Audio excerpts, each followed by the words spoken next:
Mummy તમારા દીકરા બનીને જ આવ્યા. રોવાય થોડું? આપણે રોઈને કોને બતાવશું આ બધું?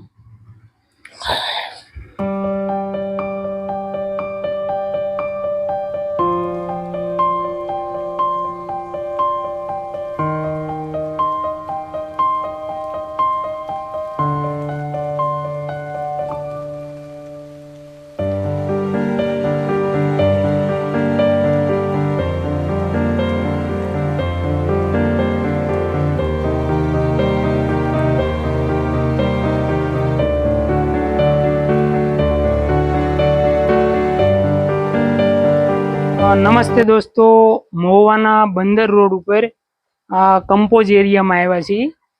દાદીમાં અને દાદા બંને રહે છે અને દાદાને ઘણા સમય પહેલાં કલર કામ કરતા અને નિસરણી લપસી ગઈ એટલે પોતાને પગમાં પ્લેટું એવું નખાવેલું છે. સંતાનમાં દીકરા દીકરી કાંઈ છે નહીં. તો આપણે દાદાની મુલાકાત કરશું અને માની આગળ જાણશું કે એની પરિસ્થિતિ શું છે અને ઘરનું ભરણ પોષણ કઈ રીતના કરે. શું નામ દાદા તમારું? નાનજીભાઈ. તમારું નામ? મંગુમાં.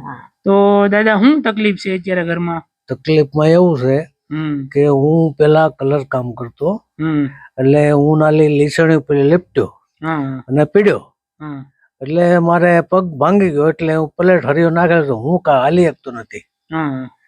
ને અત્યારે વાડીમાં, નાચની વાડીમાં ચોકીદાર તરીકે સૌ. ચોકીદાર તરીકે કામ કરો? હા. તમને આપે 5000 રૂપિયા આપે. બરોબર. 5000 રૂપિયામાં તમે ચોકીદારી કરો? હા. અને આ પગે આ ઘટના કેટલા ટાઈમ પહેલા ઘટી ગઈ? લગભગ 10-15 વર્ષ પહેલા છે. 15-20 વર્ષ થઈ ગયા?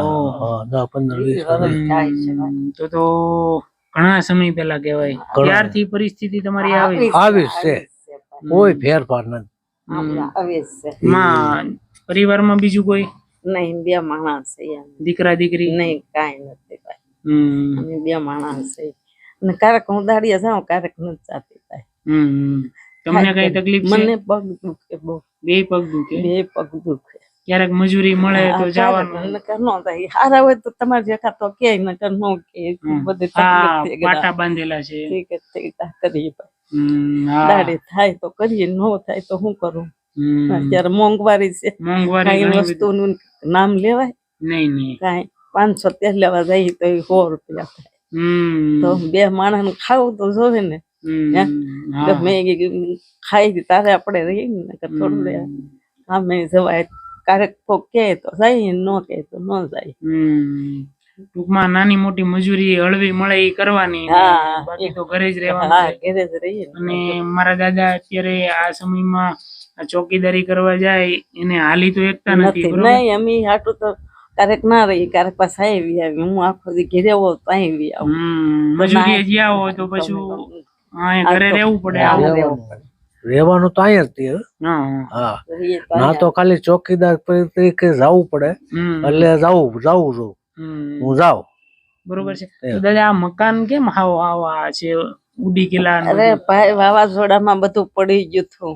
હા, બધું હાવ પડી ગયું. તમારા મકાન દરિયા દાબા નાવા નળિયા વાળા હતા, પણ હાવ પડી ગયા હતા. પછી અમે રોઈ કાઢવીને રહ્યા. પછી અમારે પાસે થોડું ઘણું બતું ને, એ આમાં ખીડું ને આવું કઈક રેવા તો આમ. તમે સોમાહે આવજો, આમાં પાણી ઠેઠ ક્યાં સુધી આવે? ઘરમાંનું પાણી ઉપરથી નીચે પાણી પડે, આમ માથેલું પડે, બહુ પાણી પડે. બોલો, એ તો સોમાહે તમે આમાં ઓછું પડે, પણ આમાં બહુ પડે.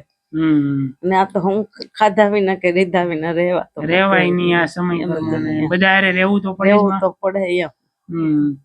તો દાદા ઊંચી પાછી ના કરી આ ઉભું કર્યું મકાન. અમારી પાસે તો 1 રૂપિયો નથી એમ, પણ કોઈ કઈ 5 રૂપિયાની સહાય નહોતી કરી ને આ ઉભું કર્યું. નાની એવી ઝૂંપડી ટૂંકમાં. હા, 1 રૂમ થાય એવડી માટે. કાંઈ વાંધો નહીં દાદા, ચિંતા નહીં કરો, અમે તમારા દીકરા જ છીએ. બરોબર. તો દોસ્તો, આપણે અત્યારે નાનજી દાદાને ઘરે આવ્યા છીએ. પરિવારમાં 2 જ છે, દાદા અને માં. અને સંતાનમાં દીકરા કે દીકરી કાંઈ છે નહીં. દાદાને 15-17 વર્ષ પહેલા કલરનું કામ કરે છે, કરતા પહેલા એ સમયમાં. ત્યારે નિસરણી ઉપરથી લપસાઈ ગયું, એટલે આખો પગમાં બધા મોટા મોટા ફ્રેક્ચર આવ્યા અને પ્લેટ નાખવી પડી. હજી સેજ થી હાલી નથી શકતા બહુ. હજી સેજ ત્યાં પ્લેટ છે.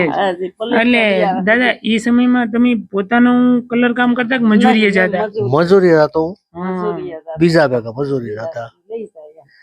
એટલે એને કઈ 1 રૂપિયાની કઈ સહાય નહોતી કરી, ભાંગ્યું તો બીજા કોઈ સહાય નહોતું દીધું, કાંઈ નહોતું નહોતું દીધું, એને 1 રૂપિયા નથી આપ્યો. એ અમારો ખર્ચો બધો તમે એમ મજૂરી કરી હોય ને એમાં થોડા ઘણા ભેગા થયા હોય એ બધા એમાં નાખી, એમાં વૈયા ગયા આપડા પૈસા. હા એમ. અને આપણે બીજી તો કોઈ આવકની કઈ આશા નથી કે ભાઈ દીકરા હોય કે દીકરી હોય તો મજૂરી કરીને લાવીએ કે હોય તો ખાઈ, ન હોય તો ભીખાવે. ના ના માં, બસ અમારા જેવું કોઈનું કોઈ તમારી પાસે આવે ને નાની મોટી માં મદદ કરે એમાં તમારે કોઈ ચિંતા નહીં કરવાની, રોવાનું નહીં માં. અમે તમારા છે ને દીકરા બનીને જ આવ્યા છીએ. સમય અને ઉંમર ને સંજોગ પ્રમાણે તો આપણે રહેવું જ પડશે. અને દાદા હું તો કહું, તમે હાલી નથી શકાતું તોય તમે આ ચોકીદારી કરવા જાઓ? નો જાય તો આપણે ઘરે નો રહે, ખાવું બોલ. એટલે આપડે તો હું તો ના બેવાનું ને મજૂરી કામ કરે, ના ઈ કે લખવા બોવાનું એવું કરી બધું. હા, નાનું મોટું હળવું કામ, બસ હળવું કામ કરી વાળવા સોળવાનું હોય. એટલે આપણો ટાઈમ પાસ થાય ના. એ 2-3 જણા બાવડું થોભીને લઈ જાય, પછી ઈ લોકો ઠામડા કાઢે, ઈ ગણે એના એમ કરે. ન કરતા હાલી તો નથી કાતો, જુઓ તમે બે લાવ્યા, તમને કેમ લાવ્યા એમ રહે. અમે છે ને દાદા તમારા માટે 3 મહિનાનું રેશનિંગ લાવ્યા છીએ, બરોબર છે? અને આ રેશનિંગ અમારી ટીમ PM કલસરિયા છે ને એને તમને સહયોગ કર્યો, તો માં હું તમે એને આશીર્વાદ આપશો? અરે ભગવાન એના સુખી રાખે, માતાજી એની રક્ષા કરે, બીજું અમે શું કહીએ. બસ દાદા હિંમત નહીં હારવાની હો, હિંમત હું કામ હારો? હો, મમ્મી તમારા દીકરા બનીને જ આવ્યા. રોવાય થોડું? આપણે રોઈને કોને બતાવશું આ બધું? તમને આંગળીએ શું થઈ ગયેલું છે? એ તો સમજતું છે એવું. અચ્છા, પહેલેથી જ? પહેલેથી થોડું વધતું ગયું હતું એવું. ને આનો અત્યારે હાલમાં ડાયાબિટીસ BP 2 છે.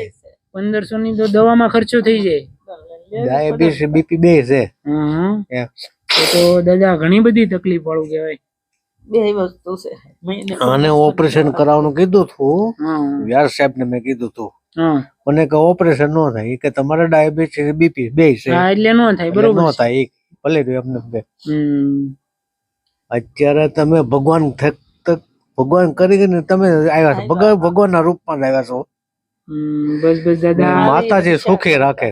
બસ અમે તો તમારા જેવા વૃદ્ધ લોકો હોય ને દાદા, એને બને એટલી મહેનત કરી અને રેશનિંગ પોગાડતા જ હોય, જે એને કોઈ આધાર સુખી રાખે, માતાજી તમારી રક્ષા કરે, ભગવાન તમારું અભરામે કરે, તમારા દીકરા ખૂટે નહીં.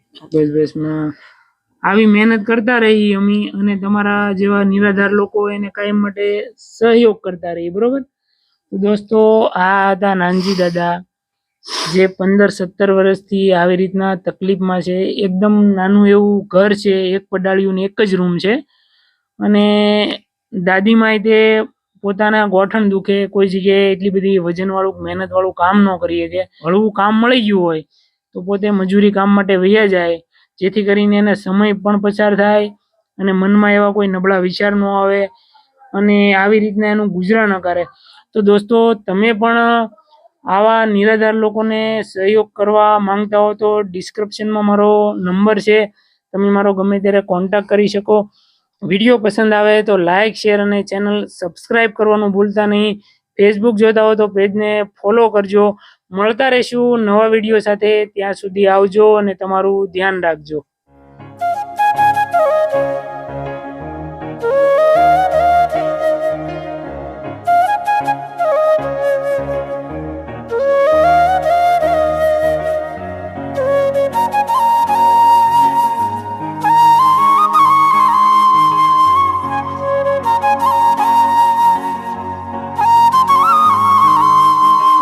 દોસ્તો, આવી જ રીતના પ્રેમ સપોર્ટ આપતા રહો. આપણે આવા નિરાધાર લોકોને કાયમ સપોર્ટ કરતા રહી.